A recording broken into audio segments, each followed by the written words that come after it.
raise of voice, please, is Kasibo to appearing for the applicant, Mr. Jubulani Khumalo. My Lord, I appear for the third and fourth respondents. Thank you, Mr. Masuku. Are you the junior to the applicant's counsel? My apologies. Thank you. Now I understand who's before me. Yes. Just by way of housekeeping, my lord, the matter was set down, or at least we intended it to be heard next week on the basis of the old timetable for when Parliament had its first sitting. We then got communication from the Chief Justice that it's actually going to sit tomorrow, which is why then urgency was made extreme. And we've got an answering affidavit after office hours yesterday, which then prompted us to respond, on limited time frames. What we've done is actually reply. You do not have the general court file. In fact, I must apologize. It's precisely because we got the answer late. And of course, we couldn't have filed heads either without the reply and the answer. So perhaps, I will take cue from counsel for the third and fourth respondent. I would suggest we stand down. We provide How long is the reply? copies. It's, I think, 4 pages at most. In fact, we do have copies. I suggest of the you hand it reply. up to me. I'll hand it up to you as the court pleases. And subject to what Mr. Masuku wants to do, I'm quite happy that you can take me through the reply during the course of your argument. But it's up to Mr. Masuku if he needs more time to look at the reply. In that case, my Lord, while he takes you through the reply, I will also be taken through the reply. So and you if there's happy? anything that particularly stands out, for which I need instructions or for which there's a need for me to have a much more considered view, I'll then ask for a brief moment to reflect on it. Certain. But I don't think that it was time. Thank you. He might Thank you, work- sir. You may then proceed with your argument. I will. Perhaps let me start here because I get the sense that Mr. Masuku might want to consult on an important issue that we raise in the replying affidavit. And it's simply this. On the third and fourth respondent's own version in the answering affidavit, the Secretary General of Inkundla is someone other than the person that purports to be the Secretary General in the answering affidavit. So if you've got regard to MK3, I'll take you there, Your Lordship. MK3, which is the annexure to the answering affidavit.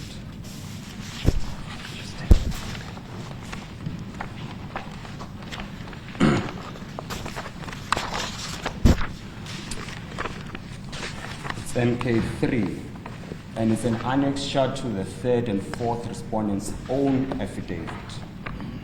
It says, the purpose of this letter, which was addressed to the IEC, the Chief Electoral Officer specifically, the purpose of this letter is to inform you that MK Party has resolved to hold its elective conference at all levels only after the 2024 elections.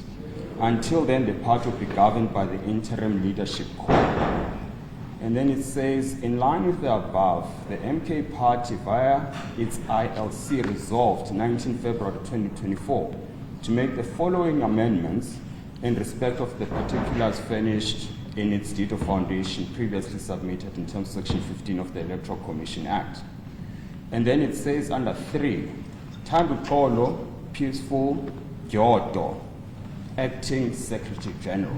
That's what it provides for in their own annexure. You then have regard to the answering affidavit itself. We've got Mr. Sika reporting to the Secretary General. The same Mr. Sika who wrote to Parliament asking for the removal of my client from the MP candidate list. We say that's fatal to the application, or rather to the opposition, because one, we don't know who this Mr. Sika is. One, he took it upon himself on the version of the third and fourth respondent, not being the Secretary of Secretary General of MK to write to Parliament and ask for the removal of my client from the party list. Not only does he do that, he deposes to an affidavit under oath claiming to be the Secretary General of Umkhonto weSizwe, whereas on their own annexure in MK3 he is not. We say with respect, then the answering affidavit stands to be disregarded. And if you are with us on that score, that should be dispositive of the entire defense. As the court pleases, perhaps we could deal with that in the interim and then perhaps proceed with argument if the court is not with me on that score. As the court pleases. It's an odd argument to make, given that in the founding affidavit, no such point is made. The letter that they're challenging, when they drafted this application, they knew that they'd gotten a letter from Mr. Ngubane. Nowhere in the founding affidavit do they challenge the authority. They say purported, but nowhere they say that we're bringing this application because the person who communicated the removal from the party was not authorized to do so, was not a member, or is not a Secretary General. So it's an odd argument to actually make in reply that I must now respond and take instructions on. It's not only odd, I think it's quite frankly disingenuous, because they would have known that the Secretary General conveyed, Mr. Ngubane conveyed to Mr. Khumalo his expulsion in a letter that he quotes. Is that the 25 April letter? Yes, that 25 April letter. The letter which removed, which expelled Mr. Khumalo from the party. They would have also known that when they've seen a letter from Mr. Ngubane addressed to Parliament, to the Secretary of Parliament, drafted by Ngubane, in the founding affidavit, one would expect something of the argument that my learned friend makes, which would then entitle us to respond in answer. So you say you've been ambushed here? Yeah, to bring it in reply. No, firstly, it's wrong. I mean, the argument is completely wrong. It's completely wrong. The deponent of on behalf of MK says he's an interim Secretary General. Interim means is not a Secretary General in the sense of what my learned friend would want to convey. He's a caretaker. He's a caretaker Secretary General. And I'm not sure what is attacking there. His authority, it's not clear what exactly is being attacked. Because nowhere in the founding affidavit does it reflect that particular point. He writes purported. I accept that purported simply is wishy-washy. But the point he makes now is a legal point that would have required a bit more reflection in the founding affidavit. Founding affidavit should have said, I was expelled. In fact, in the case that the case referred to K, the one I'm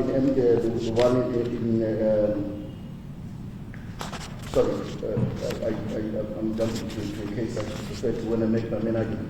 But the point I make simply, my Lord, is that the point that's being made by my friend is a non-starter. It's just really not a point with me taking instructions. I can take instructions, but the point I make is that he does not make that point in the founding affidavit in the first place. He makes it in the answer in the replying affidavit. And that's why he now presents it as an argument that should be made as an interlocutory for me to respond in the meantime, just so I can determine whether I should take instructions or not. What must I do now? Call Mr. Ngubane or do what? Bring him here and put him on the stand? It's just a responsible. I think, Mr. Masuku, I think the possible solution to this issue is that it can't be so that because of this point raised in the replying affidavit that the answering affidavit is to be disregarded. It can't be. It may form part of the argument in the long run after your colleague has addressed me on the merits of the main application, but it's not dispositive of the matter at all. And in any event, maybe this can be cured in due course, but the replying affidavit that has been handed up to me has not been commissioned has not been proposed to in commission before commission of oath. Oh, in fact, it's not an affidavit. Yes, at the moment it's, for want of a better word, it's a draft affidavit, but maybe that's just being too technical. Maybe it can be cured by handing up a signed copy. But the bottom line is that the affidavit and the allegation in the replying affidavit in paragraph 4, to the extent that the answering affidavit, because of this point, must be disregarded, cannot be correct. Yeah. So under the circumstances, we can proceed with the main argument. Thank you, ma'am. Perhaps, Your Lordship, and I'll accept the ruling. I'm glad Mr. Masuku has said it would have been different if this issue was raised in the founding affidavit. It was.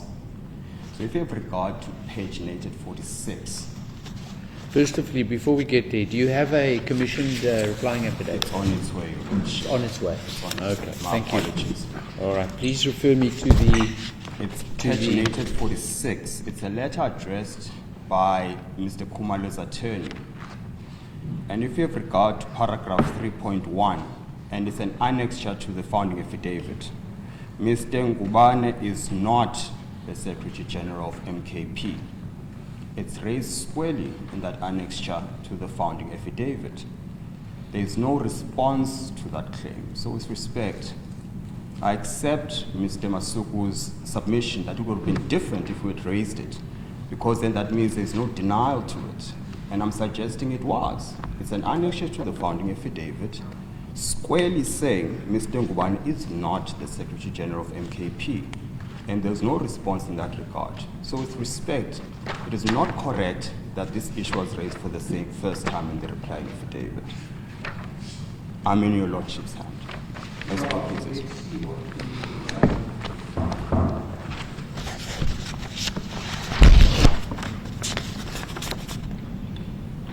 You see, it's a question of semantics here.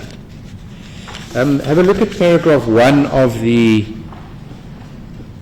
answering affidavit. The allegation is not that the person is the Secretary General.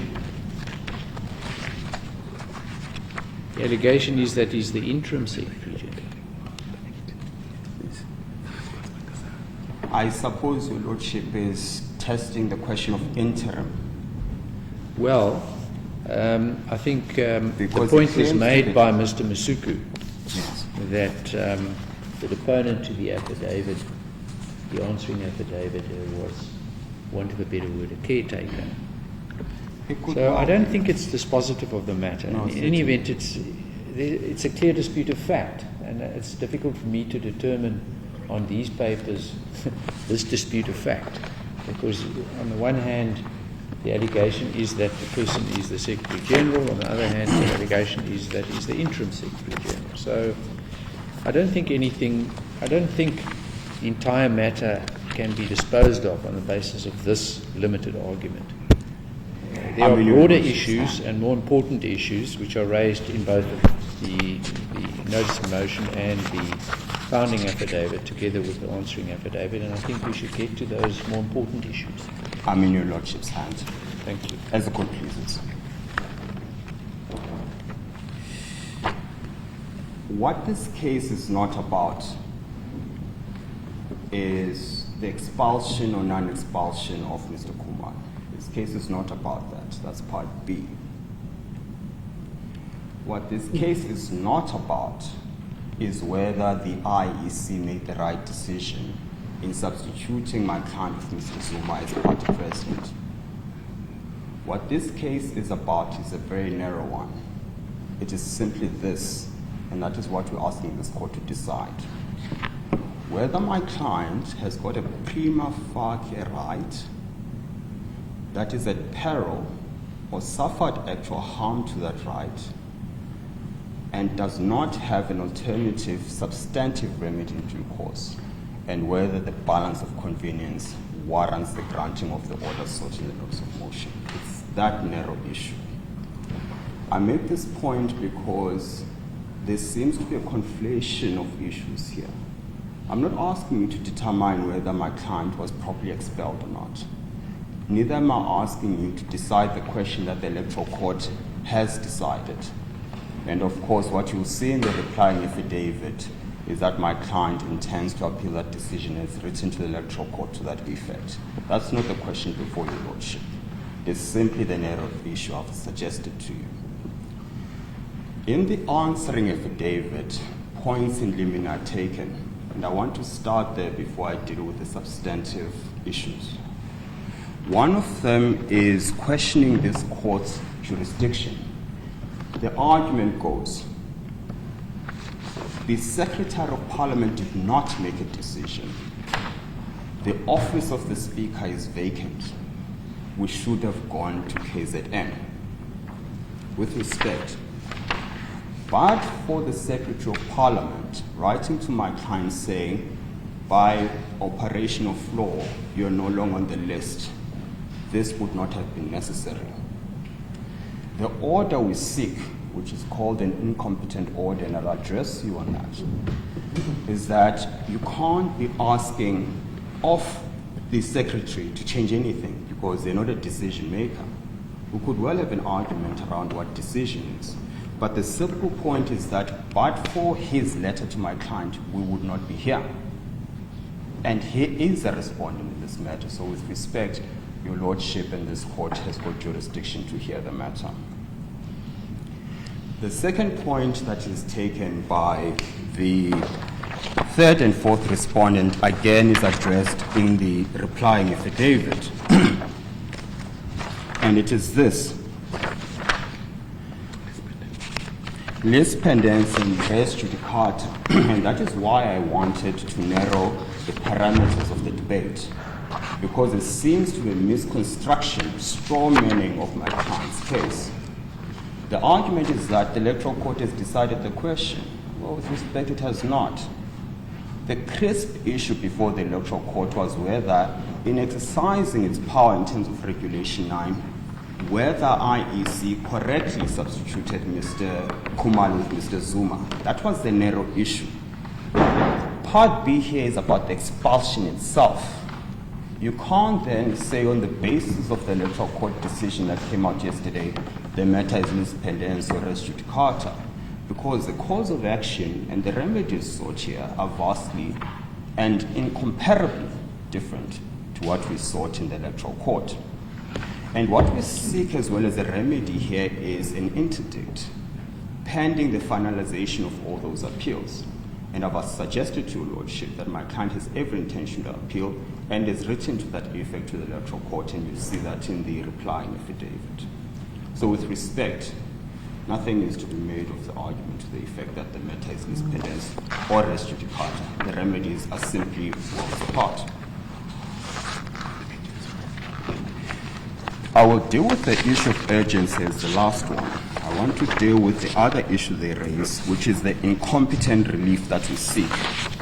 Well, so is the argument. But if you have reference to the notice of motion, and you should see it in paginated pages 1 up to 6, Your Lordship.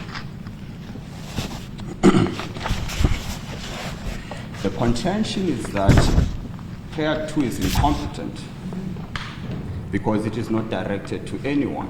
I mean, with respect, seriously.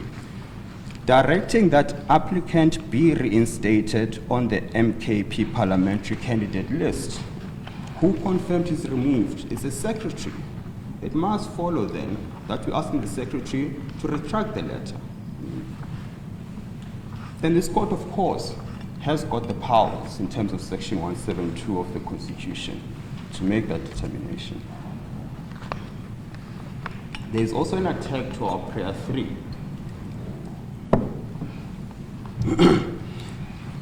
And the argument is pretty much along the same lines, just slightly nuanced. They say, well, the third and the fourth respondents do not have the power to make a determination whether Mr. Khumalo is on the list or not.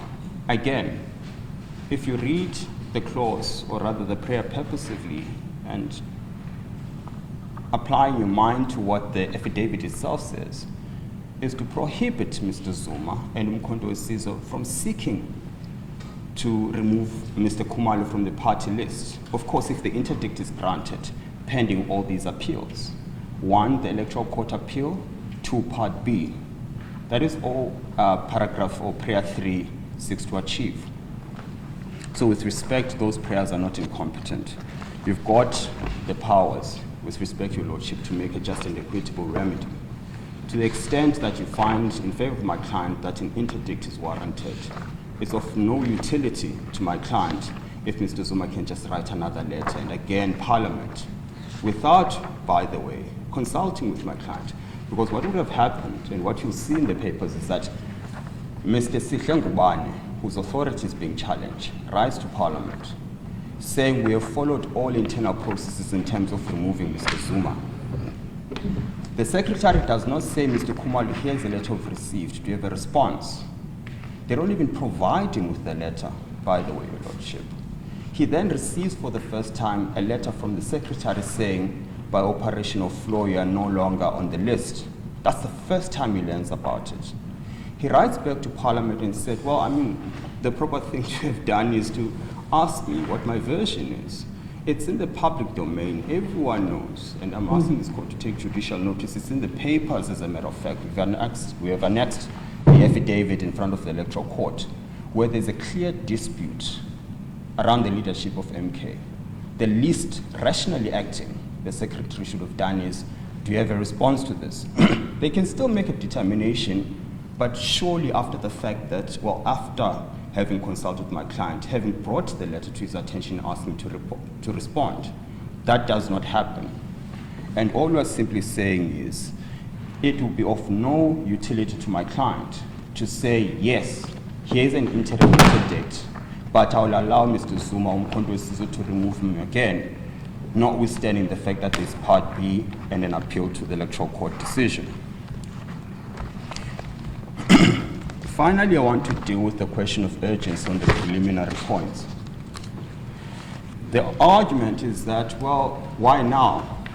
Well, now because Parliament made the decision just last week. That's why now. The cause of action, we can't have been here pre that determination by the Secretary of Parliament. He made that determination earlier in the week. Actually, I stand to be corrected on that point. It was, I think, 3 days ago that that decision was made. We can't have been here before that decision was made. Because again, there's this conflation and misdiagnosis and mischaracterization. What I need to engage with you about is, as far as I understand the papers, your client was aware of his expulsion, in inverted commas, from the party, rightfully or wrongfully, on the 25th of April. I don't see anything in the papers, unless you can direct me to that in the papers, as to what steps your client has taken in connection with addressing his allegation that that expulsion was unlawful. Yes. Yes. So it's a good question. The question of whether his expulsion is lawful or not, you can accept, is not the question before you watch. No, I understand that, but it is a factor which a court, I think, may or must take into consideration in considering the urgency of the matter. No, certainly. No, certainly. Are you in agreement? Well, as a matter of principle. So at least we agree on something. Not so much in agreement with the conclusion. Okay. Precisely because what you will see as an annexure to the papers is an explanation of what happened following that expulsion. My client says, I tried to reach out to Mr. Zuma to have a discussion about why and on what basis he's expelling it. That's what he says. He gives a media interview with one Mrs. Pamandla Goke, where he says, I am trying to resolve the issue internally with Mr. Zuma. I've been seeking a meeting with Mr. Zuma.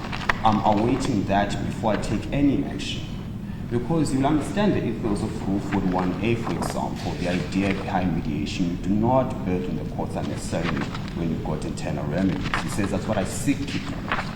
He then says, in response to that interview, which was in the public space, Ms.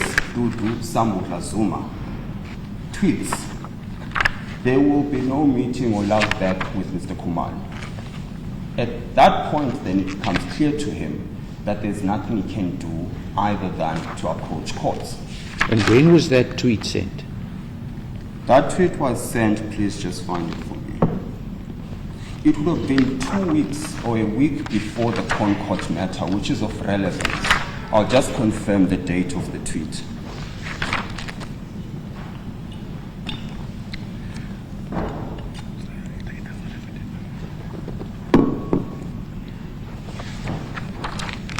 It's JK5. It's JK5. Check JK5.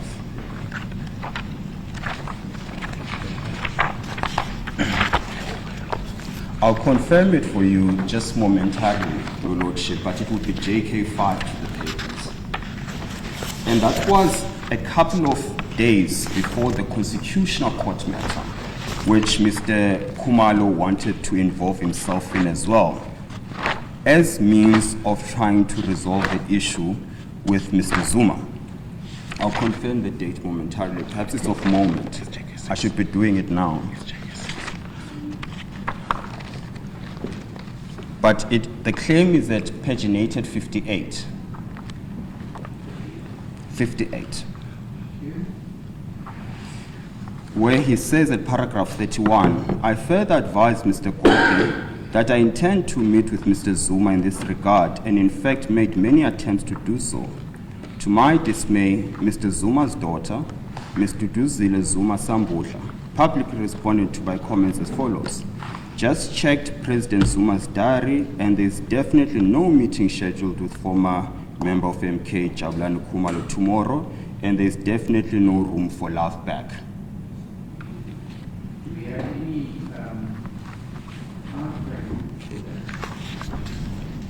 I beg your pardon, Your Lordship. Do we have any time frame for that, when that happened? That is what I'm asking client to just, or rather my junior,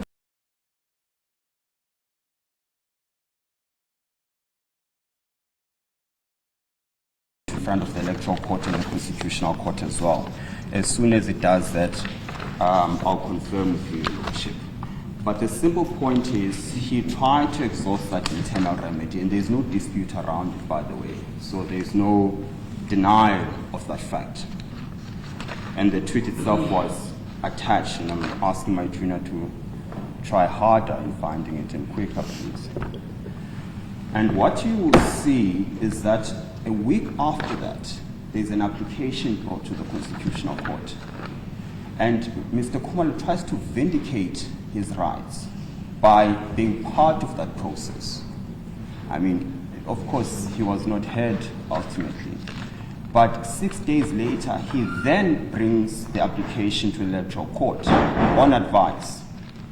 And the idea was, to the extent the Electoral Court directs the IEC to restate my client as the president of Inkundla, then again, problem solved.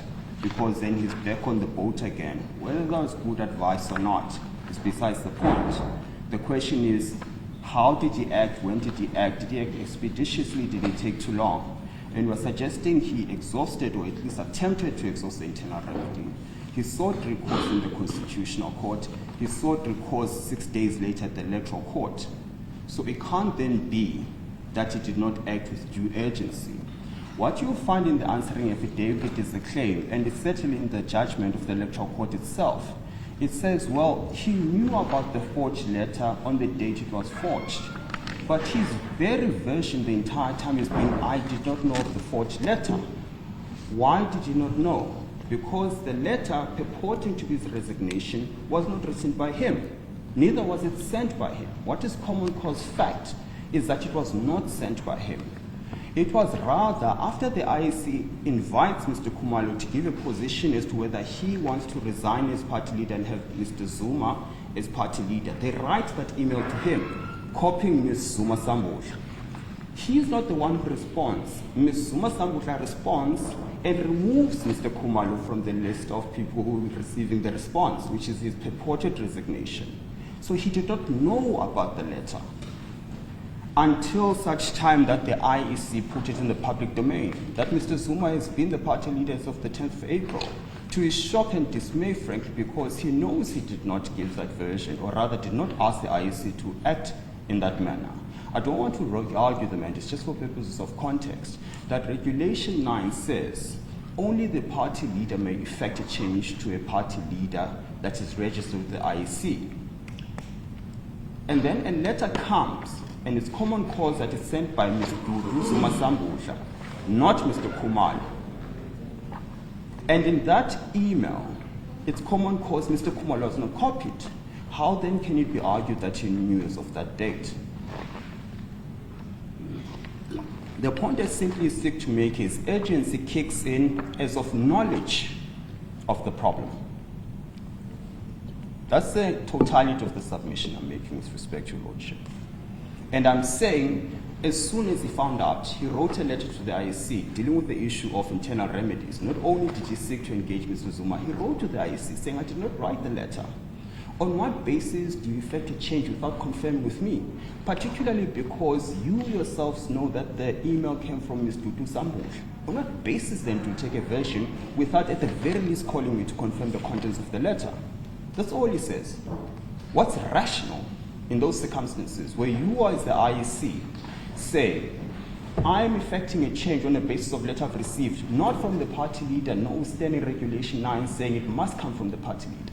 You get this letter from Ms. Zuma, and you do not call client to ask to confirm the contents. The point I'm making is urgency kicked in as of knowledge on that date. I think then I've exhausted the preliminary issues. Let me deal with the substantive content of the application, if the court pleases.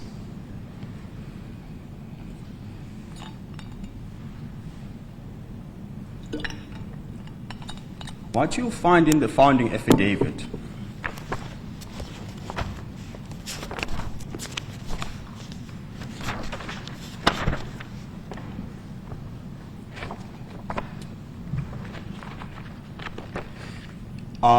is the substance of the application. And you'll find this, just hold on.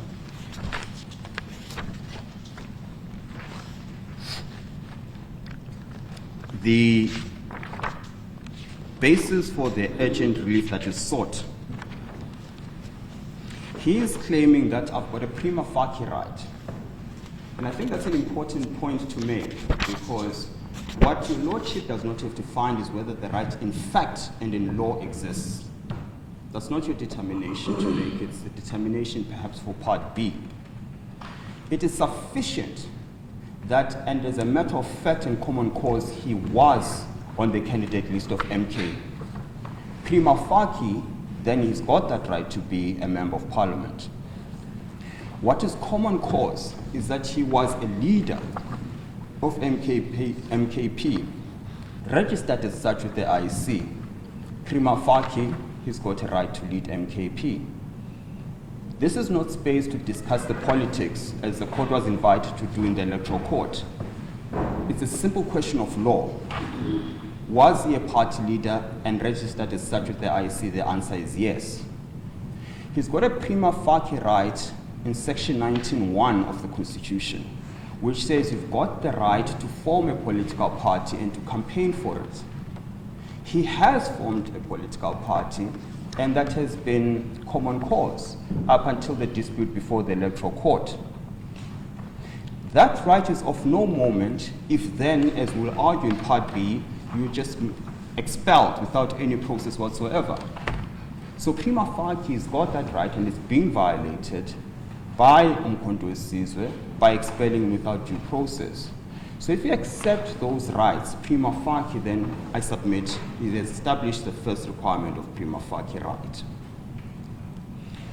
Are they being at peril, or have they in fact been violated? The answer is again yes. How do we know this? Because the secretary says to him, you're no longer on the list. So it's not even an apprehension of harm, it's one that has materialized. Secondly, he cannot campaign and act as a member of Umkhonto weSizwe as per Section 19 because he's been expelled. Now, there's this misnomer and misdiagnosis of issues by arguing that Ramagata is of effect and therefore it doesn't have standing before your lordship. Ramagata deals with an issue of a party failing to comply with its internal processes constitutionally. That's what Ramagata is about. That is part B of this application. So if I am lax and I do not make that argument in part B, of course, then I must fail. But what he's dealing with here is not a challenge to the processes of Umkhonto weSizwe in expelling him and having him removed. That's not the determination before your lordship. That is a part B issue. All I need to show you is that he's got this prima facie right. Has it been violated? Yes, it has. In that he's no longer on the list. And he's saying it's not a right in a vacuum, it's of substance. The first sitting of Parliament is going to elect the leaders of two branches of government tomorrow. They're going to elect the president, they're going to elect the speaker. Surely, representing his constituency, he must be allowed to exercise his right in making that determination and voting. That's the immediate peril. So I've established the actual harm, and I'm also establishing that if he's not in the sitting tomorrow, he will not be able to exercise that right, and he can never remedy it at whatever point. And no amount of damages, whatever they may be, can undo that harm, because his constituency will not be represented in Parliament. Which then takes me to the crux of what this really is about, I submit, which is a balance of convenience question. Having regard to the submissions I've made, what is the balance of convenience? Who does it favor?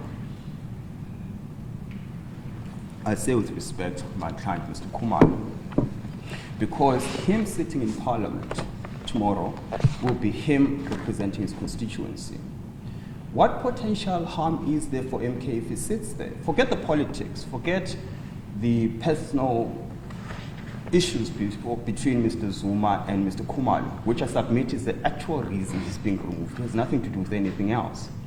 And I'm saying, what harm is there if Mr. Khumalo, who by the way is number one on that list, well, at least ought to be, because they know the Concord found that Mr. Zuma is not legible to be a member of Parliament. Mr. Khumalo was number 2.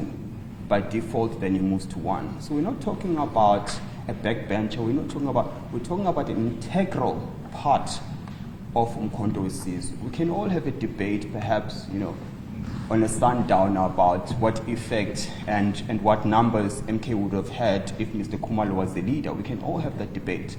But we're dealing with a legal question here, and the legal question is, who was number 1 on the list? It's Mr. Khumalo, the founder.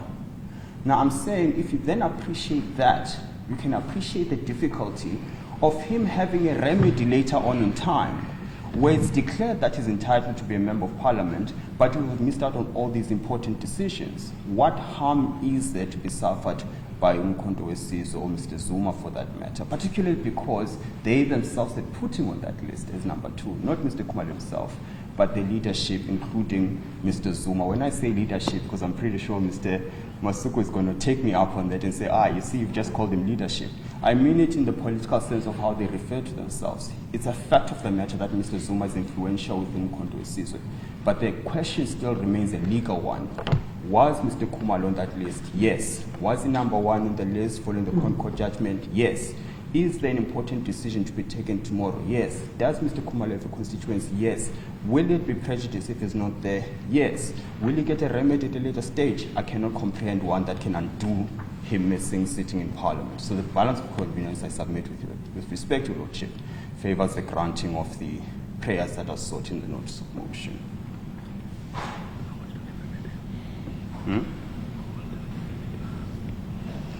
Well, I'm told to say there's no alternative remedy. Well, at least not one that is substantial. I mean, there could be a remedy, theoretically speaking, but the question is it substantial? Is it one that puts him in the same position would have been but for the decision of the Secretary of Parliament and Mr. Ngubane, whoever it may be? And the answer is no, you can't remedy that in due course. unless your Lordship has got questions for me. That'll be the sum total of my submissions, and that I take and reply to confirm the dates that your Lordship is looking for. Would ask your junior, who I'm sure is being paid handsomely for his attendance, to let me have the date of the tweet. Can you please find me this tweet, the one attached to the papers? I'll confirm it in reply, Your Lordship. Thank you. If you're so inclined. As good pleases. Thank you. Mr. Masuku. My Lord, it's a bit interesting that my learned friend starts off by saying what this case is not about. His first indication is that the case is not about Mr. Khumalo's expulsion from the party, but that's exactly what this case is about. It's a very simple theory. He seeks to challenge that expulsion by way of Part B, over which there is no jurisdictional issue of this court then is activated. The lack of jurisdiction in relation to Part B is immediately triggered, because what my learned friend must do is firstly to undo the expulsion. That's what he seeks to do in Part B. Once he has undone the expulsion, then we can talk. Right now, he is expelled. His client, or Mr. Khumalo, is expelled. That's the starting point. And in Part B, he seeks to undo that. Does this court have the jurisdiction to undo the expulsion of Mr. Khumalo? It doesn't, because that's not the case he's making here. He is not making the case that the expulsion of Mr. Khumalo was unlawful. He seeks the court's declaration of that unlawfulness. What they seek to do is to ignore, for this court to ignore the consequences of a decision taken by the party, which is the expulsion decision. And given that the expulsion decision is not before you can accept that on the papers listed, Mr. Khumalo is not a member of MK because he was expelled, right? For him to come home, he must undo that expulsion. Because if he undoes the expulsion, then Parliament will not take the decision that they took in terms of Section 47(3) of the Constitution. The Secretary would not have taken, the consequences of that expulsion would not have been his removal from the parliamentary list. So suppose a situation arose where a letter was written to the first and the second respondents to say, please remove the applicant from this list. And before that decision was taken in any way, a letter came from the applicant to say, look, please don't act on this letter because I'm going to challenge my expulsion from the party. What would then be the legal position of the first and second respondent? Well, the legal position has to be based on what's before the decision makers. They can't take, firstly, there are no consequences for a letter saying, I am going to challenge. There's got to be a challenge. There are no consequences for saying, I'm going to challenge. That's the challenge has to be there. And then you've got a legal problem when you have that challenge. And I suppose that challenge, there would be a request for interdictory relief regarding. Yes. So what Mr. Khumalo in this courtroom seeks to do is to bring a matter involving the letter of expulsion. If you see this Part B, he says he wants that letter of expulsion declared unconstitutional and unlawful and all that. That letter was not written in Cape Town. It was written, I'm not sure, in London. That's where it was written, if these facts are correct. If that is so, what he seeks to do is for this court to uplift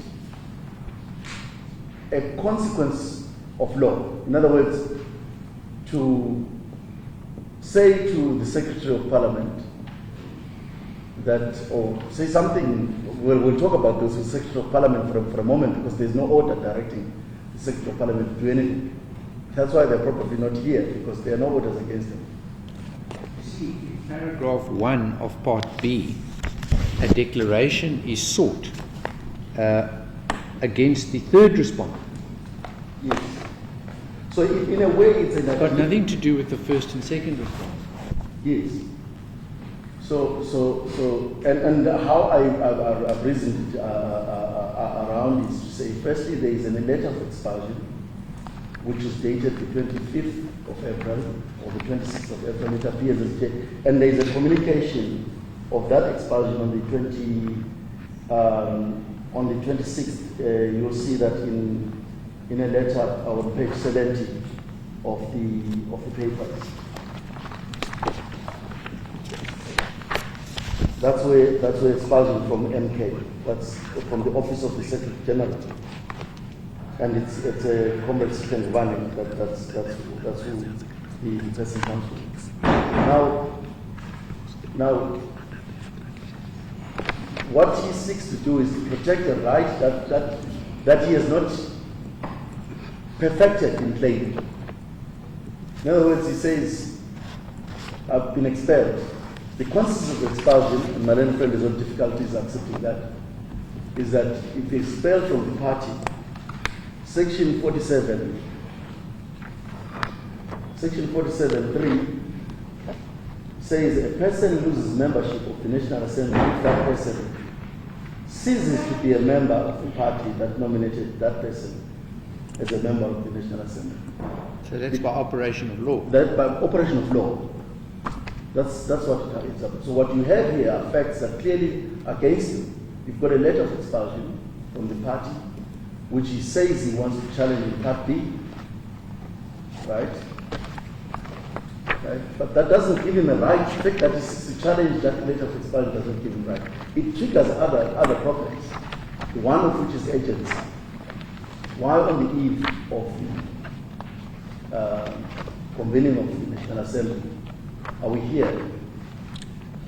When his expulsion was as far back as 25th of April, for which you would have reasonably anticipated that his expulsion from the party would affect his membership in the list. The agency is not explained, and as set out in the answering affidavit, it's clear that you would have known as far back as the 26th or 25th of April when he was expelled, that the consequences of that expulsion would have been his loss of membership in the National Assembly. To tell us now that he brings an application to challenge the legal consequences of his expulsion in a court in Cape Town, when he has not in fact brought an application for his expulsion in the proper court, is just wrong. So we would say that the relief sought against someone, we're not sure who that person is that is sick, because we say that the upliftment of, if the court can only uplift the consequences of Section 47.3 if the applicant has been able to prove that he's not been expelled. The applicant is here saying, I have been expelled. I am challenging that expulsion, but is in the wrong court. Because this court has no jurisdiction to determine that question. And secondly, as against Parliament, there's nothing against Parliament that he could challenge. What the Secretary has simply done is clarify, simply to convey to him the consequences of his expulsion from the party. Now that doesn't trigger any agency of the nature that my learned friend suggests it triggers. The agency is triggered, or the starting point for any application to restore his membership of the National Assembly is if he had gone to the court after he had been expelled and challenged his expulsion. And here it's very interesting because even if you look at Part B, which is hopelessly unimpressive. I mean, he wants a declaratory order that the letter of expulsion are unconstitutional and unlawful and all that. Could that point not be made in a paragraph in the appropriate court? So you're saying that had the applicant approached a court to challenge his expulsion as a matter of urgency, in that application he could have asked for an order that pending the outcome of his challenge to his expulsion, Yes. that the first and second respondent cannot remove him. Yes. He would have said, no, not say first and second respondent cannot remove, that the consequences of Section 47 of the Do not Constitution apply. are suspended. Suspended. Whether that's competent or not, that's a debate for another day. But that appears to me to have been the proper way to do it. The proper way to undo this onion that he's trying to unpeel. He has to firstly peel off the letter of expulsion. He has not done that. He cannot seriously claim that this is a matter for this court to determine. He's not asking this court to determine that question. He's very clear about that. Firstly, because he understands that this court would have no jurisdiction to do it. If there was a case in KZN in which the pending case of Mr. Khumalo challenging his expulsion, or as your lordship puts it, could have come to this court and say there is a pending matter in the KZN that deals with this very question that has resulted in my expulsion from the National Assembly. Can a court give me a right for that matter to be determined first?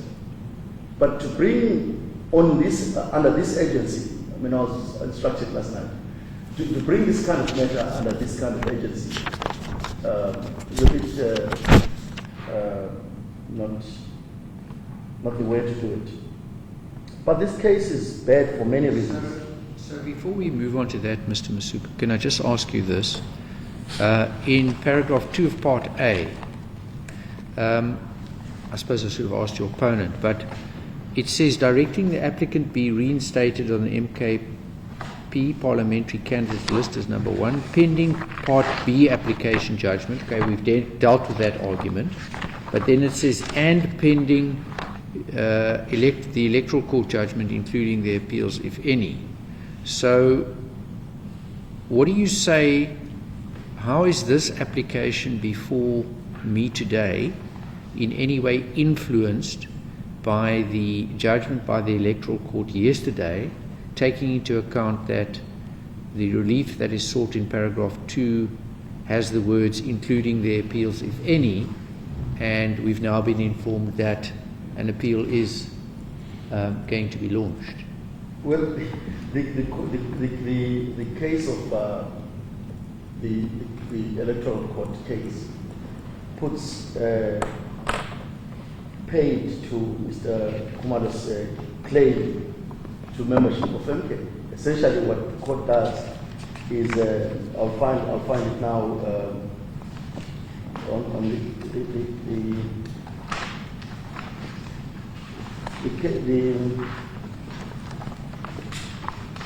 the court says that Mr. Khumalo has no standing to challenge an expulsion because he's not a member.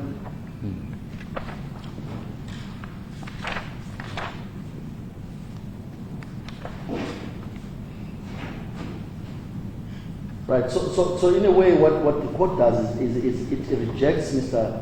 Khumalo's. And does that go to the prima facie right, which the applicant contends for in his founding papers? It goes to the because he can only have a right if you are a member, but if your membership has been terminated and you haven't challenged it or in the appropriate courtroom, then of course you don't have a right to raise your hand and say, please give me some rights. So I just want to emphasize, my Lord, perhaps to refer your Lordship to the paragraph 42 of the of the Electoral Court judgment, and there it deals with agency and condonation. You'll see that it's very meticulous in how it explains the fact that Mr. Khumalo just didn't act as agently as he seeks this court to act in order to assert what he contends are his rights. And if the matter was not urgent in April, when he was expelled, it's not less urgent now.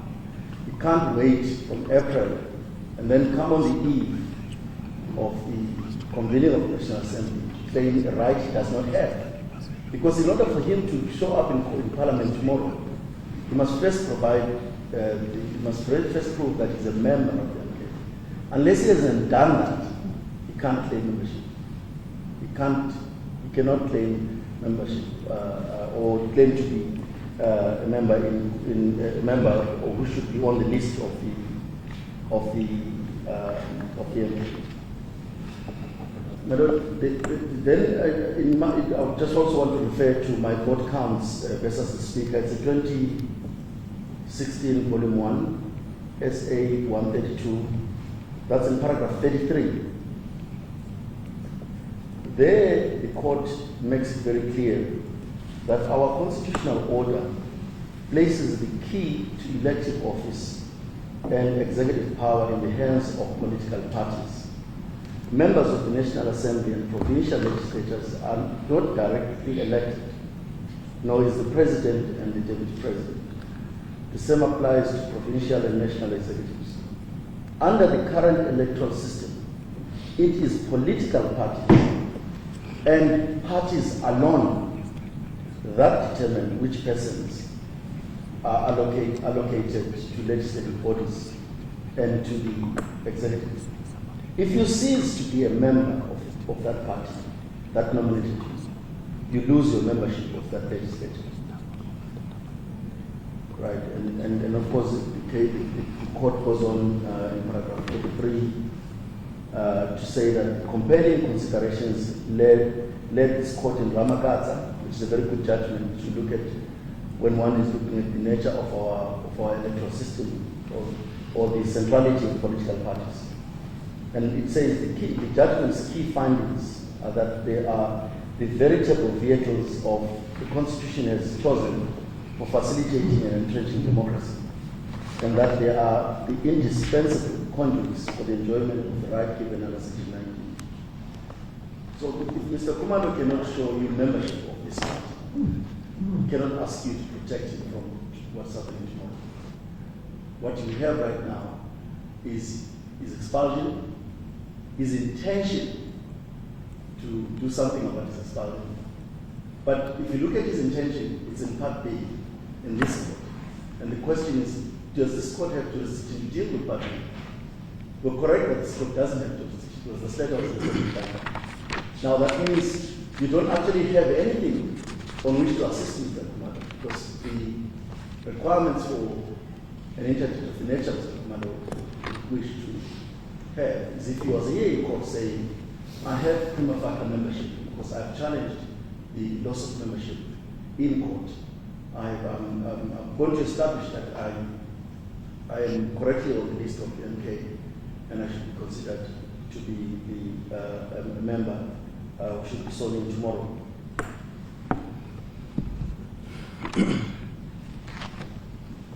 My Lord,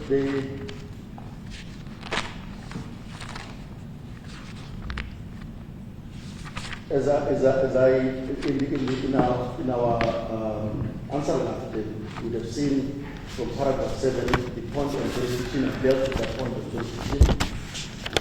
And then one of the points that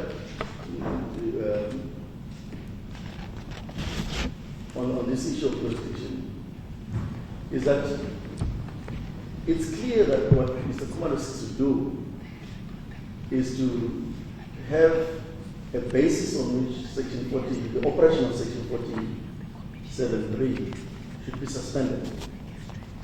Right, so, but how does he do that? How can he, what must he establish in order for that suspension to take effect, he must come to this court, as I said earlier on, with an allegation that he is a member of the Congress.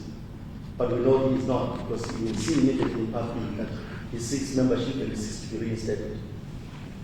On the issue of agency, I think we dealt with it in paragraph 10 to 13.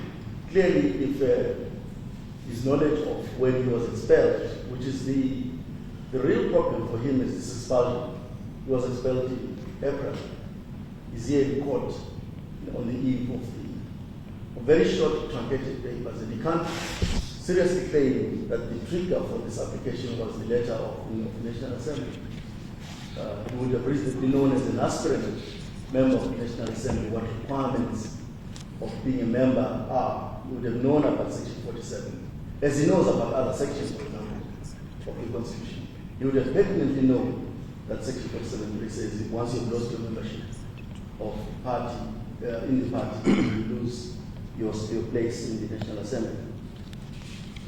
So he has not explained at all what he has been doing between April up until today.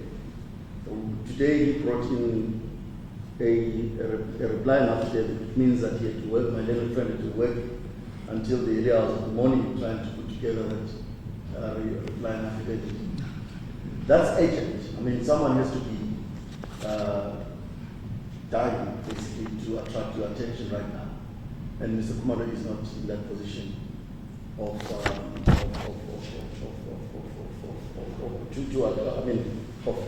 agency to require the court's attention. And then we deal with the incompetent relief. So my learned friend says we must read, and he's entitled to an urgent application to say who exactly wants the relief against. But I can imagine that when Parliament, when the officials of Parliament were considering on how to deal with this case, they asked themselves a very important question. The first of which is what relief is being sought against us? There isn't. There is no relief. But they cannot seek any relief against the Speaker, for example, because the Speaker is not there. We don't have a Speaker.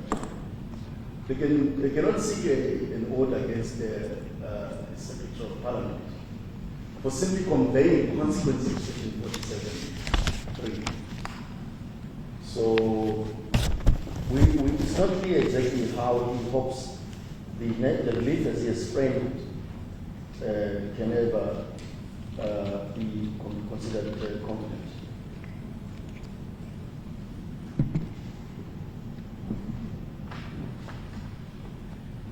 And then then one deals with the requirements of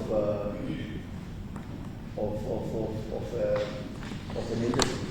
You'd have seen, my Lord, that when he claims irreparable harm, there's nothing irreparable about a member or a non-member, somebody who's not a member of a political party, asking to be given a status he is not entitled to. So you can't claim to have any harm. There's no harm because there is no right that he is claiming because he's not a member of the party. But to the extent that he's able in future to set aside the deceived experience, nothing stops the same party that accepts his representations if it goes through the party or if it gets through a court or that court directing that he be reinstated as a member, nothing stops him from then writing to hopefully the Speaker at that time to say, I'm now a member in good standing, or the party itself forwarding his name as a member who should be a member of the National Assembly. So he can't claim to suffer irreparable harm if he doesn't get so new tomorrow in circumstances where he's not a member. Because swearing in tomorrow when he's not a member of the party violates Section 47(3), which specifically says that once you lose your membership of the party, you lose your membership of the National Assembly. balance of convenience, there's no sky will not fall for Mr. Khumalo if he is not sold in tomorrow.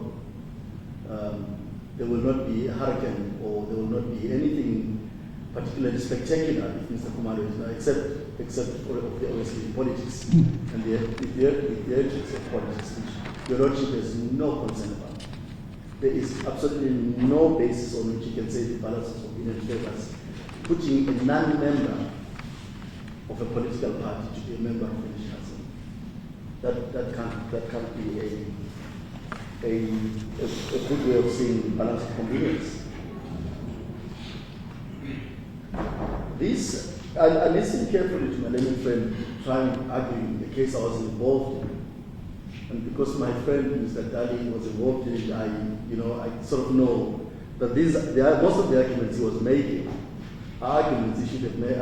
They should stay in that courtroom about how Mr. Khumalo would have known about this letter because he didn't know about the letter. But even that is not a good submission if one considers that Mr. Khumalo himself has written to Mr. Zuma. If one looks at the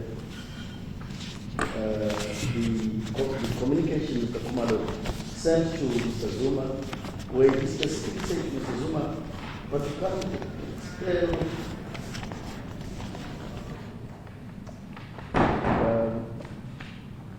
sorry, my Lord, I actually had it here where Mr. Khumalo had written something to Mr. Zuma to say that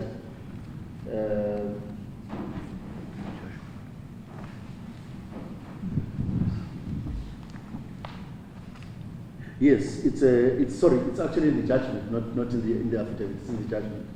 The judgment is on page 15 of that judgment, paragraph 52 and 53, where Mr. Khumalo says removal of Mr. Zuma from the list of members of the parliament. I wish to write to you as the president of Inkundla. It is to request the immediate removal of Mr. Zuma's name as the first of MK. Send this letter to the commission on 9 April, in which I stated that Mr. Zuma would be the face of the party. And then it provides a brief sorry, I'm probably not reading this correctly. Let's go to paragraph 52. It says, however, pointed out by counsel for the respondent, the Khumalo fails to take into account, to check his confidence regarding when and how he became aware of the Inkundla decision. He attached a letter to his founding affidavit, marked JK8. He sent to Mr. Zuma on 5 May. So on 5 May, he sent a letter to Mr. Zuma, suspending him from MKP, pending disciplinary proceedings. On the same day, he addressed a letter to the commission attached to his founding affidavit, and then they quote the relevant portions. So this idea, even this looking of when exactly the tweet came in, it's clear that as far back as May or April, May, Mr. Khumalo already knew where he stood with the party.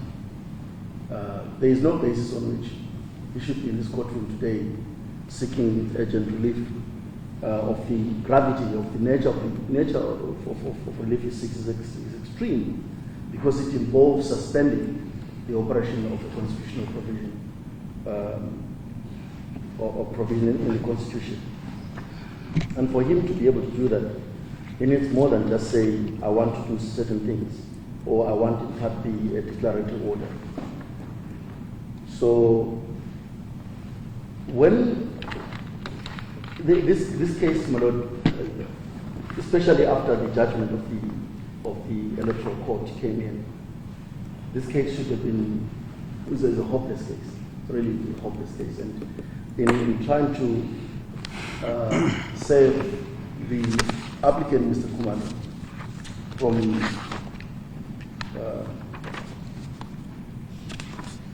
from making, I'm not being kind to my friend, but I think I've got guides to represent, making embarrassing submissions of the nature that have been made. You'll see that in the answering affidavit, a request was made by reference to that case, the outcome of that case. You'll see it's MK4. MK4 is not paginated on my thing, but it's a letter which was written by the attorney for the third and fourth respondents appearance MK4, where they say, as you are no doubt aware, this morning the Electoral Court delivered what can only be described as a devastating and unprecedented adverse judgment dismissing the application lodged by your client, Jubulani Khumalo, against our client, Inkundla, and former President Zuma. The court even departed from its custom of awarding costs and mulcted Mr. Khumalo with punitive costs on the back of the court's finding that he committed a criminal offense of perjury. And I accept that the commission of perjury justified the punitive cost order.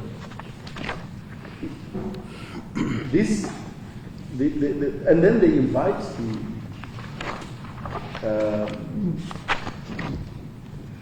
Mr. Khumalo to withdraw the application, tender wasted cost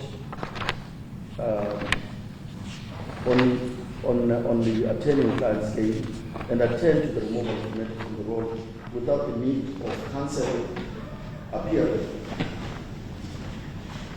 Of course, what he gets is a one-liner saying you don't have instructions to withdraw. And that's simple. Now, this would be regarded as an abuse of the agent court that justifies the punitive cost order of the nature that we would ask for. The preliminary questions that were set out in the answer affidavit were cogent enough for serious caution to be adopted. The issue of agency properly engaged should have resulted in the applicant accepting that the starting period from which he used to explain the delay in bringing the citizen application is not, as he says, is the removal, is the message he gets from Parliament, but it's at the time that people to know about his removal. But surely there's some separation. If I'm with you on the issue of costs, there must be some separation, because when the applicant launched his application, the Electoral Court decision had not yet been delivered. So, but once the Electoral Court decision came to hand, and thereafter your instructing attorneys addressed a letter, from that moment on is your contention that attorney and client costs, the punitive cost order should follow. Absolutely.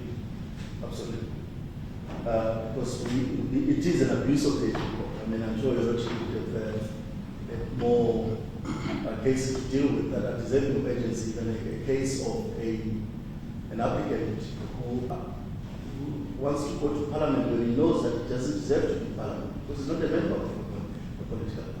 It's as simple as that. No membership of a party, no right to be in the National Assembly. It's a simple theory that escaped Mr. Khumalo when he brought this application. So we asked for the application dismissed with costs on the escape. Thank you, Mr. Minister. Are you in a position to reply, sir, or would you like Matt to stand down shortly? What would you like to do? I would have preferred to proceed with Sheikh. My junior is insisting that we take a break. Perhaps let's do that then. So you follow your instructions from your junior. Right. The matter will stand down for 15 minutes, and then we'll proceed with your reply. And could you, in the interim, please try and get, for the purposes of good record, the signed deposed affidavit, and also the date of the tweet. The commission version as well as the tweet that you had asked for, your lordship. Thank you. And I'll hand same to my senior for Mr. Zuma MK. Can you give him that commission version? Thank you. Court stands adjourned for 15 minutes.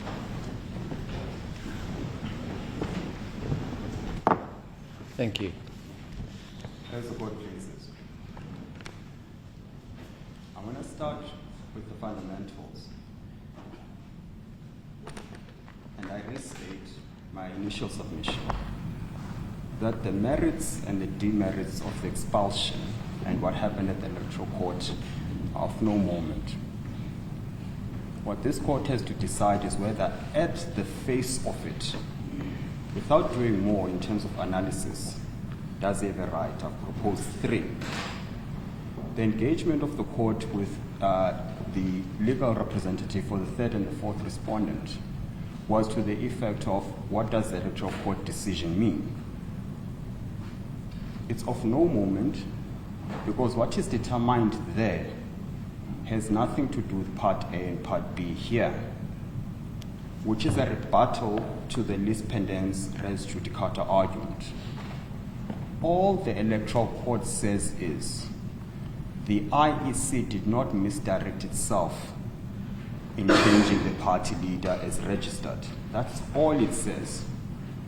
It takes the point no further, and I've advised that there will be an appeal. And of course, the consequence of an appeal is that an order is suspended pending such appeal.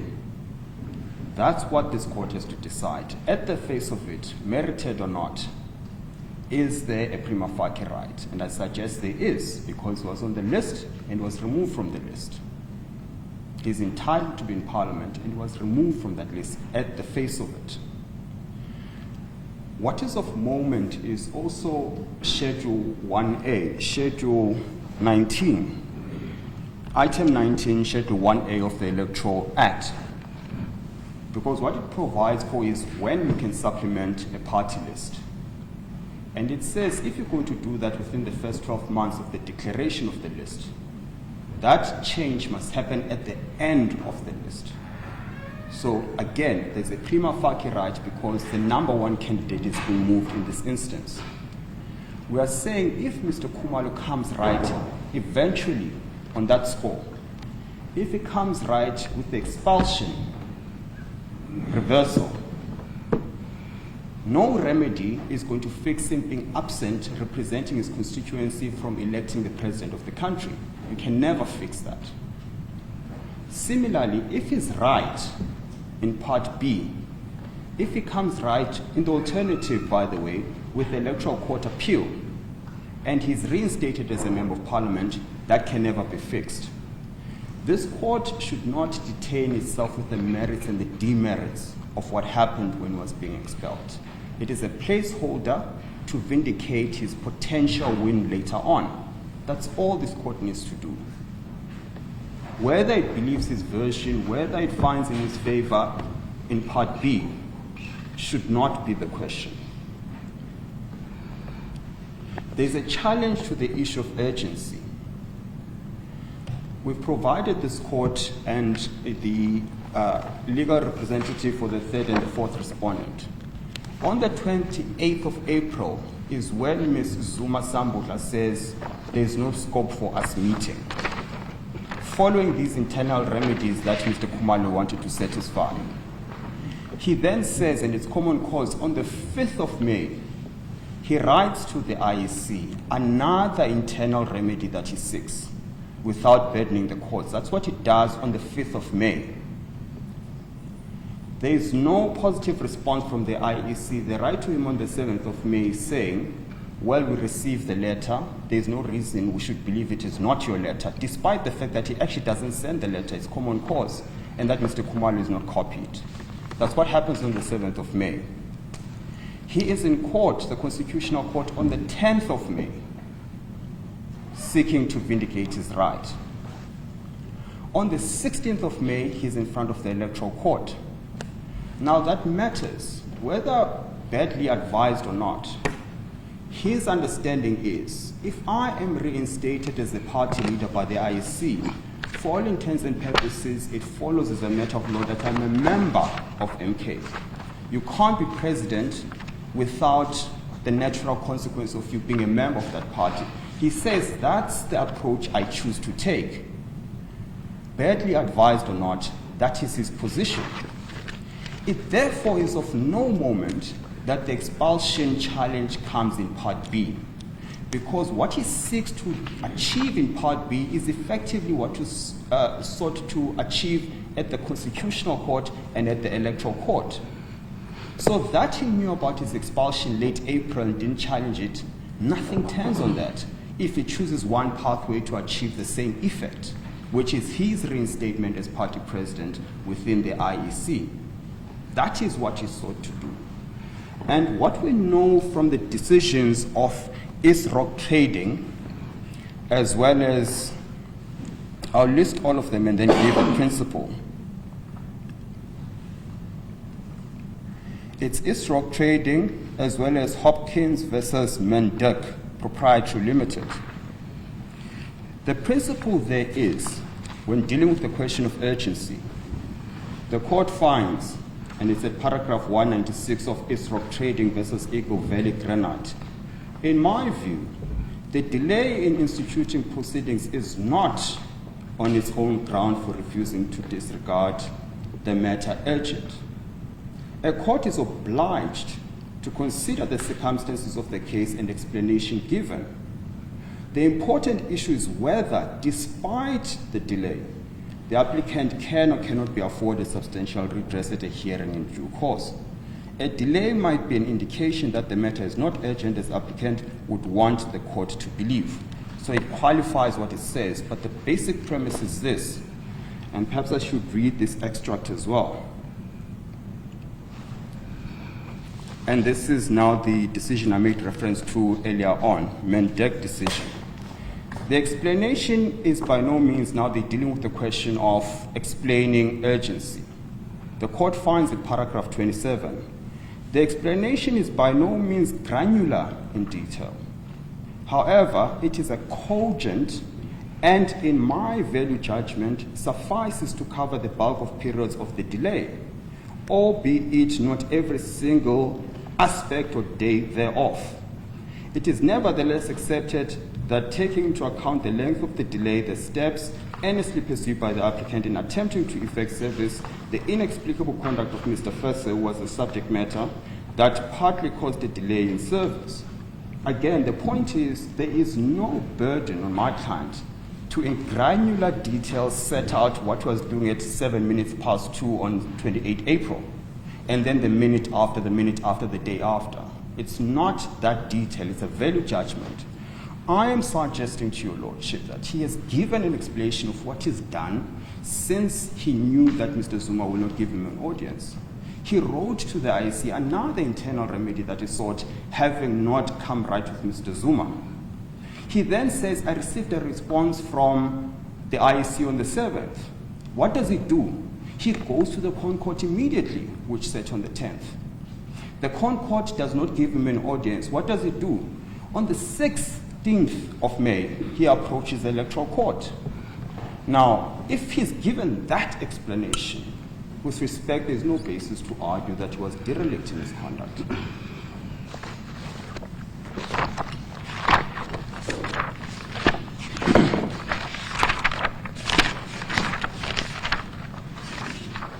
Let me deal with the question of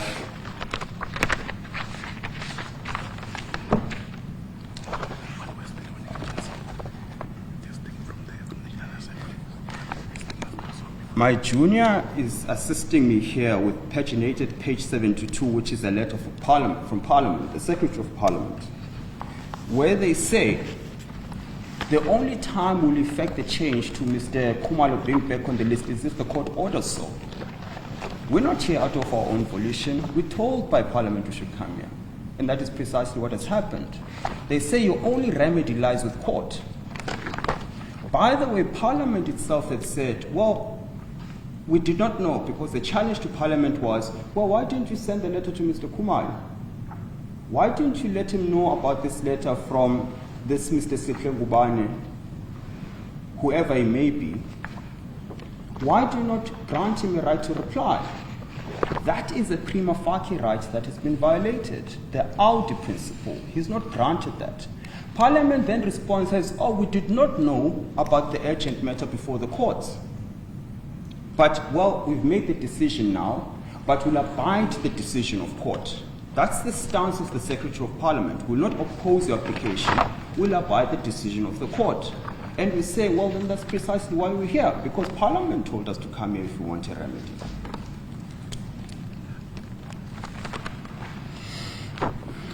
You see what Parliament says on page 72,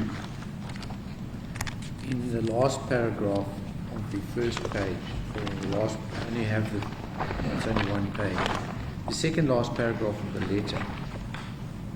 It says, preparations are being made for the first sitting of the 7th Democratic National Assembly, and we hope that the question around the membership of Mr. Khumalo is resolved by the court before that date.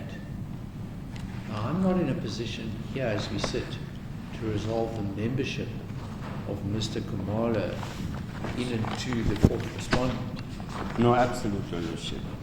In and to the third respondent. No, absolutely, but that's not what we're inviting you to do. If this court takes the position that Mr. Khumalo has all these prima facie rights and they cannot be remedied in due course, in the interim, put him back on the list. That's all we're asking of you. So on that score, engage with me about this irreparable harm. The election of the Speaker of Parliament is the voting for that not done, for want of a better word, en bloc by the political party concerned, by the various political parties concerned? No, sorry, Lordship. I'm going to wait for you to... No, that's the question. Members of Parliament, and you know this from Inkundla, from UDM, are individual members of Parliament. There is no concept of what a political party that has colors green, black, and yellow would suggest. There is no individual consciousness. You vote along party lines. What UDM says, you swear an oath of office as a member of Parliament as an individual. You owe your allegiance, which is what the swearing in tomorrow will be about. You owe your allegiance to the Constitution. You make a decision on the basis of you being sworn in as an individual member of Parliament, which is why, and it's a matter we litigated here in Cape Town on behalf of the EFF, that the Speaker would en masse say, EFF members leave, you're being disruptive. There was a challenge to that decision by the Speaker of treating people as a bloc because they represent their parties, they are deployed by their parties, if you will.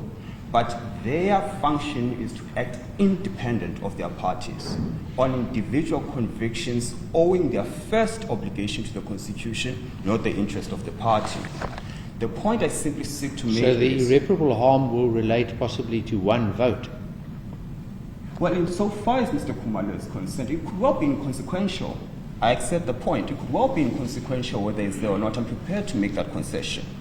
But the bottom line still remains. So then, if you, and I'm not saying you are conceding that point, but if you are prepared to engage with me regarding the validity of that point, then the next question is, let's just suppose, for the purposes of my debate with you, that in sometime in the future, Mr. Khumalo is successful and his expulsion is set aside from the third respondent. Nothing prevents him from then being put forward by the third respondent and being sworn in as a member of Parliament. Am I right? Absolutely. You are, Your Lordship. But the point we make is we take it a step further. It's not him being Parliament for the sake of being in Parliament. It's the deprivation of the right to engage in such an important debate tomorrow. But I understand that. I'm with you there. But the question is it irreparable? It's irreparable in the sense that you'll never cast a vote for the president, certainly not with this administration. It's irreparable in the sense that he can't vote for the Speaker. Well, maybe not in the 7th sitting of our democratic Parliament, but I understand. And that's not the entirety of the business of Parliament. There's more things to be done by Parliament, by members of Parliament. we just make a point about voting for the president for the sake of illustration, but it's not just confined to that. So for as long as it's not in Parliament, it's going to miss every other aspect of the debate. Assume, for argument's sake, the matter is eventually resolved by the Court 3 years from now. Now you can appreciate the damage and the extent of it. And he's not sitting in Parliament for his own sake. He's definitely receiving the salary personally, but he represents a constituency. And if it is found later on that he was entitled to be there, he would not have represented his constituency for as long as the matter has not been finally resolved 3, 4, 5 years later even. So the point we simply seek to make is it's not just about the election of the president, it's the extent to which he will be absent from Parliament pending all these appeals. We're saying it's a placeholder. And if the proposition is, well, his participation there is insignificant, is 1 of 400, well, the inverse could be said about Nkondowesizwe and Mr. Zuma, who are opposing this application, that, well, similarly, his presence there is inconsequential. It must cut both ways. In the same way it doesn't matter for him, well, it shouldn't matter for Nkondowesizwe as well. And that's the submission we make. If he's so insignificant, then on the balance of convenience, then why is he not in Parliament? Particularly, the whole point to an interim interdict, Your Lordship, is to vindicate what may come later. That's the whole point. And he's saying if there's potential, he's got a prima facie right. We've suggested to you that Mr. Zuma, unilaterally, without any process, you will have regard to item 25 of the MKP Constitution. It says, 1, you must receive a notice before you're expelled. You must be given Audi to defend yourself. Even when that happens, then there must be an appeal. This suggestion that, well, why didn't he challenge the expulsion? Because he's never received a notice. What is he challenging? Section 25 of MKP Constitution sets up that process. There is no debate before Your Lordship suggesting that such a notice was sent. It's common cause it was not. And we are saying, in all likelihood, I make the submission, no court will say this was a fair process in compliance with Regulation 25 of MKP Constitution. And if that is the case, then he should not have been removed as a Member of Parliament, because his expulsion, which is the basis for his removal, was unlawful. It's common cause that he never received such a notice in terms of Section 25 of the Constitution. On what basis, then, can you find that he was properly expelled? Mr. Zuma has not suggested that we send such a notice. Mr. Zuma does not suggest that we gave him Audi. Mr. Zuma does not suggest that we gave him a right to appeal. None of that has happened. On what basis, then, can you possibly say his expulsion was lawful? And if you take that judicial peek, then you can see how, if he eventually comes right at a later stage with his expulsion, the damage that would have been caused by him being out of Parliament for all that time. That is why we're in front of Your Lordship today.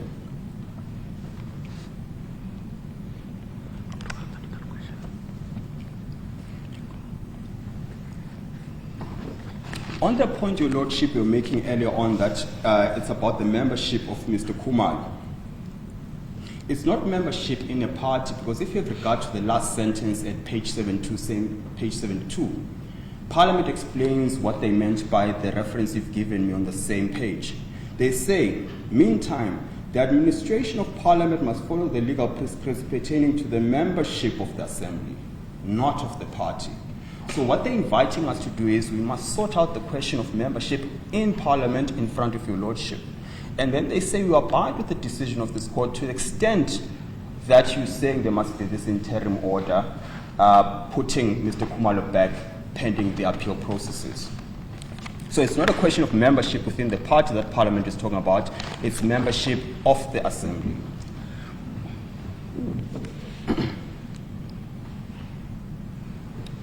Your Lordship also had a discussion with the legal representative for Mr. Zuma and Nkondowesizwe, and the discussion was around clause 3, prayer 3 rather. The prohibition in the interdict there is not just to Mr. Zuma and Nkondowesizwe, but anyone else. That's what the prayer says.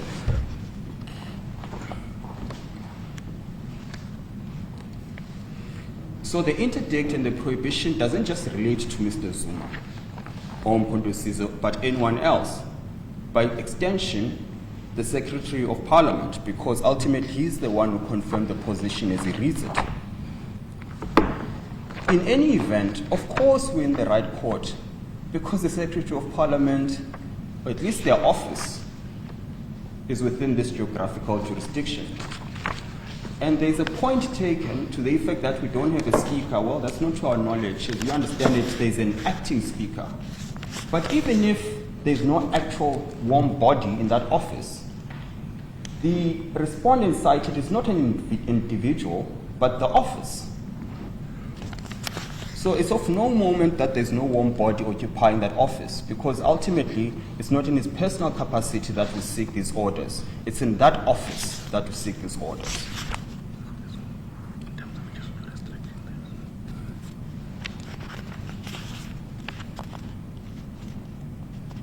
If I could turn my back to your Lordship, I'm just being given an instruction.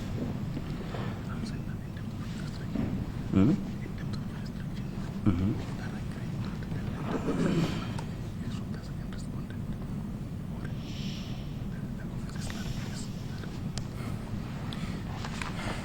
Is this their answer? My junior tells me at paragraph 35, which is Mr. Zuma and Inkundla's answering affidavit.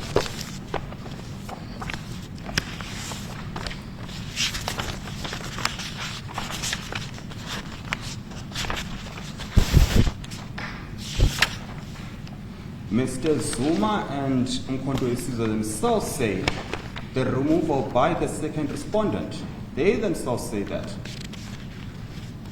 Which is why then it comes as a surprise to us that they take the point that the Secretary had nothing to do with this, is improperly cited. They themselves say at 35, it is important to reiterate that at the time of his refusal by the second respondent, who was the second respondent, the Secretary of the National Assembly. That then implicates the relevance of the Secretary, because in their own version, it's the Secretary that removed him. How then does he not have a material interest in the matter?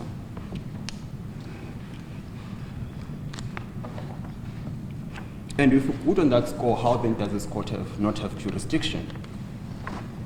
An argument is made along the lines of in the wrong court for Part B. Well, we could well make that determination later on. We could well move the matter to KZN or wherever else you'd have us. Johannesburg, wherever it may be. That is irrelevant. Why are we arguing jurisdiction of Part B here?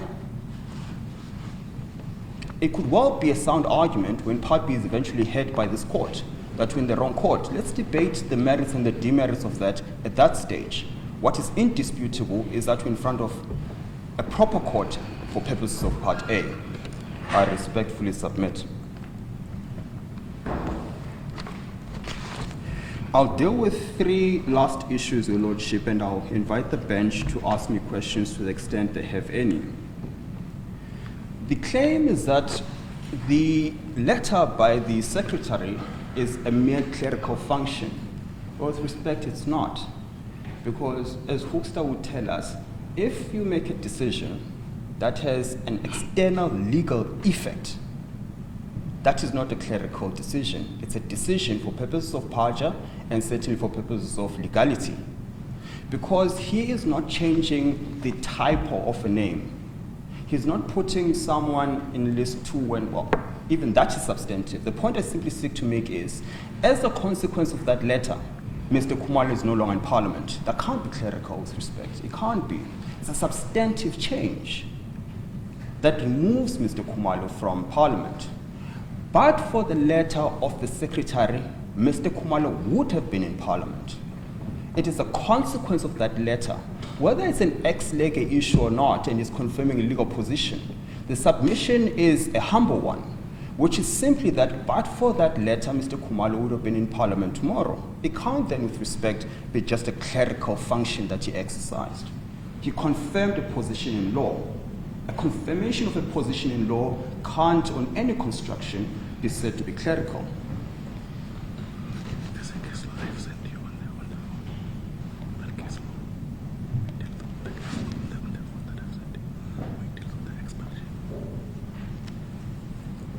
Just peg it for me and remind me when I'm done. My apologies, Your Lordship.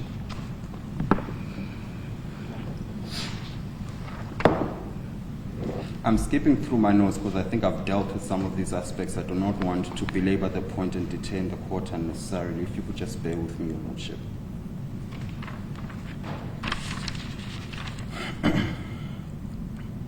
Again, we've made the point that the question before the Electoral Court has nothing to do with Part A and Part B here, so it can't possibly have any bearing, particularly because Mr. Khumalo, at least, he caused his legal representatives to write to the Electoral Court informing them of his intention to appeal that decision.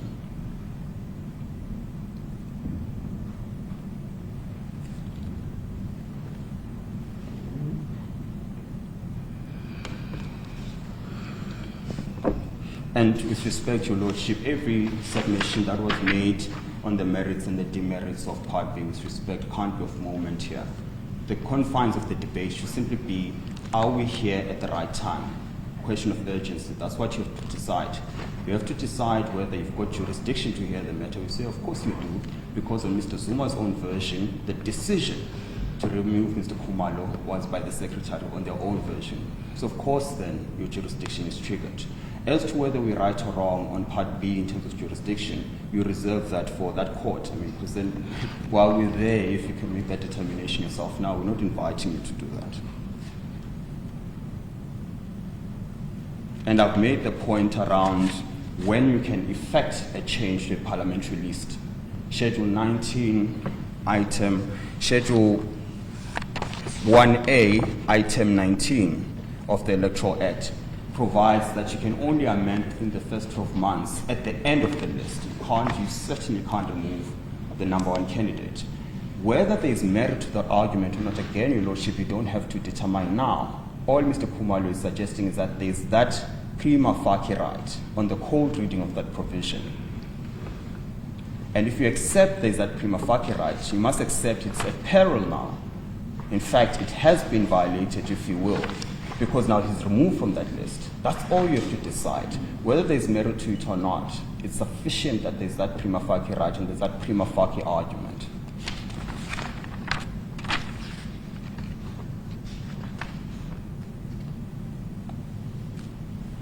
I think that's the sum total of my submissions. If I can turn my back to court and see if there are other submissions I need to make.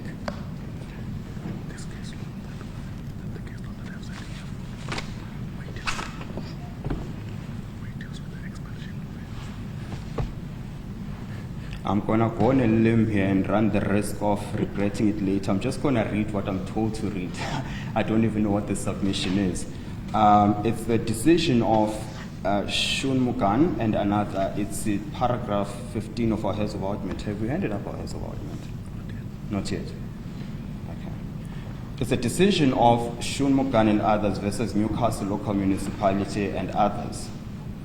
At paragraph 42 of that decision, it says, I therefore approach the matter on the basis that the expulsion of the councillors was no different from the expulsion of a member of any voluntary association. In my opinion, a member of a voluntary association or organization such as political party who has been expelled and who both contends the expulsion was unlawful and wishes to enforce his or her membership rights must, if the organization does not concede the unlawfulness of the expulsion, take steps to have the expulsion reviewed and set aside. Is your point that we've done that in Part B? Okay. And I've already dealt with the question of Ramagata. Ramagata has no bearing in this matter for a nuanced but very crucial point. The challenge there and the basis of the principle that came from Ramagata is violation of the constitution of a political party. That is not before your Lordship. If I have to make that submission at Part B, which I must, I'll raise that point then. So you can't argue that someone lacks loci standi on the basis of a principle that has no application here. It's a different question altogether. He's here to vindicate his individual right, which we've argued he has established at least at the face of it. And Your Lordship, I think I'm getting an indication that I am done, unless Your Lordship has got questions for me. That will be the sum total of our submissions. Let's vote, please. Sorry, Mr. Masuku, you want another bite at the chair? My little friend makes new arguments, which I'm entitled to respond to. Yes. But also, because I raised preliminary objections, I'm entitled to respond to preliminary objections. The first question, the reference to the Electoral Act Schedule 1A is a new argument. It's a hopelessly unhelpful argument because it relates to how a political party can shift or can change members and replace members that have either moved or that. But it's a hopelessly unhelpful argument. I don't even know why Madam Friend would want to raise that. The second one is that there is no right to elect a president. There is no right. You cannot come to court on an urgent basis to say, oh yeah, no, I'm not prejudiced entirely because if I'm reinstated later as a member of the National Assembly, I can participate in its legislative activities. But this one issue I was involved in, which was the election of the president, I am prejudiced by that. There is no right that a non-member of Parliament has to the election of the president. My little friend keeps making the same mistake of trying to sneak in the arguments about Mr. Zuma. This is also quite unbelievably prejudicial because he says Mr. Zuma unilaterally, without any reference to law, removed Mr. Khumalo. And he refers to Section Clause 15. I mean, what must he do with that with respect to Melody? He's not asking you to set aside Mr. Zuma's decision. He specifically says he's not doing that. So what is that submission supposed to result in? That reference to Mr. Zuma being no debate, there was no notice, and all that. I mean, that is a very unhelpful response because we know he doesn't want you and he cannot ask you to adjudicate on the merits of the expulsion. He says visa. But what he misses, what my little friend for the applicant misses, is that there is a legal reality of his expulsion. That's a legal reality. You can't wish it away. He wants you to wish it away, but it cannot be wished away because it's a reality that exists right now before your lordship. There's clear evidence that he is not a member of MK. He's challenging it. Now, what he then wants you to do is to suspend the operation of law, the constitutional provision, section 47(3), so that he has this opportunity to go and challenge his membership. But the prejudice there is incredible because what in this section is Part B is not successful, and it's been gallivanting in National Assembly electing a president whom he wants to elect and doing all sorts of legislative functions. He hasn't checked the prejudice that would occur if he is not successful in his Part B. So when you conduct a balancing exercise of the competing rights that are engaged in this decision, so you're saying the irreparable harm will be more prevalent in connection with the third and fourth respondent? Yes, absolutely. Because firstly, they are represented by non-member. MK will have in its National Assembly a person who is not a member. And by the look of things, we can see why he should not be a member of third respondent. By the look of things, there is a breakdown of relationship that we were not asked to resolve that issue. But the prejudice to MK to have somebody whom they've expelled as a member representing there is highly prejudicial. But also it's prejudicial to the integrity of the institution itself. Because the institution is told only members only if you are a member of a political party that elected you are you entitled to membership. Section 47 sets out the law, and my little friend emphasizes it appears it doesn't like the word clerical when I say the secretary performs the clerical. Let's take it to his level. Even if he was exercising more than just a clerical error, conveying a legal position, that is the legal position. He has not contested that legal position is incorrect. He accepts that the legal position set out by Section 47(3) is that if you're not a member of the party, you can't be a member of the National Assembly of that party right, if you're not a party, you can't be a member of the National Assembly. He accepts that. It's a matter of law. Someone has to convey that. Someone has to sit down and say to him, you are no longer a member of the party.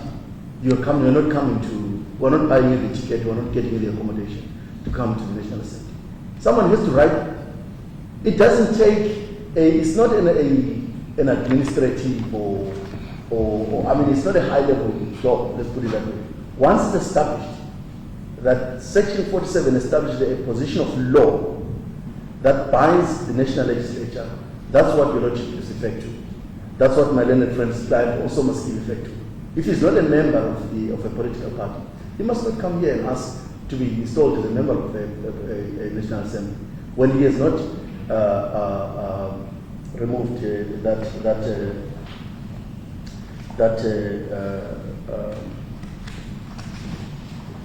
that aspect of his membership. So it's unhelpful to keep making references to. I mean, it's really not worth what we're about here. Mr. Zuma's right or wrong is not what your lordship should do. And I know I got upset a lot when I was in Durban, and the judge said to me, Mr. Osu, forget that there are cameras. So I'll try and not and forget that for a moment and just get on with the job. The final issue is really about how my little friend just gave evidence from the bench, from the bar. Jim and I are experienced enough to know that you don't do that. When you are dealing with evidence of agency, you can't start telling us about the 28th of April, the 5th of May, the 10th of May, the 16th of May, the 9th of June. I mean, we can talk about the 9th of June because we know that's when the decision, the letter from the Secretary of Parliament came through. But all this is not his. When he was saying all these things, I went to the founding affidavit, which is on page 22, from paragraph 60, right up to paragraph 76. This narrative he was giving about what Mr. Khumalo did and did not do on this particular case, it's not there. And that's not how we if he has given us a guideline of what he did from the time he was expelled, this is what he did, and this is what he did, we would have it here. It's not there on this point on agency. And so this is getting evidence from the bar, and it's not. I know he's been involved in this case much longer than I am, but mercifully he writes and then he talks. And then he remembers, I think he gets a memory from his involvement in different cases, and so he's able to articulate some of the facts that he has not put on paper. But so my lord would insist that this is an application that should not detain the lordship more than it should be dismissed. Thank you. Thank you for your arguments in this matter. I have some other urgent matters as well. So I'm going to just stand the matter down and we'll consider it a bit further, and I will issue an order in connection with this matter at 2:15.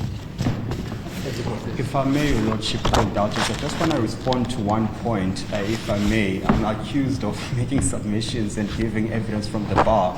What you see, Your Lordship, is we've attached an affidavit before the Electoral Court as well as the Crown Court explaining what had happened, how it got to where we are.